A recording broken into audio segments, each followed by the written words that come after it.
Ես արդեն 74 դիմում ունեմ, որից 13 կամ 14-ը ունեն արտաքսում, այսինքն մուտքի արգելք, արտաքսում չէ, մուտքի արգելք ունեն և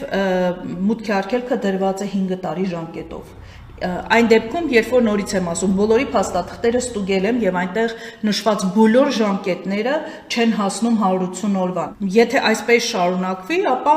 մեր բոլոր բեռնափոխադրողները շատ շուտով մուտքի արգելք կունենան 3-ից 10 տարի ժամկետով։ Ես ուղղակի չգիտեմ, սա շատ լուրջ հարց է, որին լրջորեն պետք է վերաբերվել և առնվազն ԵԱՏՄ շրջանակում գոնե նման բան պետք է տեղի չունենա և ԵԱՏՄ անդամ երկրները, որոնք պետք է ունենան ազատ տնտեսական շրջանառություն, իսկ բեռնափոխադրումները դրա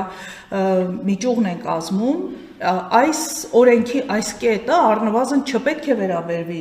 նրանց և նրանք պետք է դուրս լինեն այս շրջանակից։ Ես կարծում եմ, որ ԵԱՏՄ հանձնաժողովները պետք է շատ ակտիվ լոբինգ անեն, որպեսզի Ռուսաստանի Դաշնությունը իր օրենսդրության մեջ փոփոխություն անի։ Ես չեմ կարծում, թե դա շատ բարդ բան է։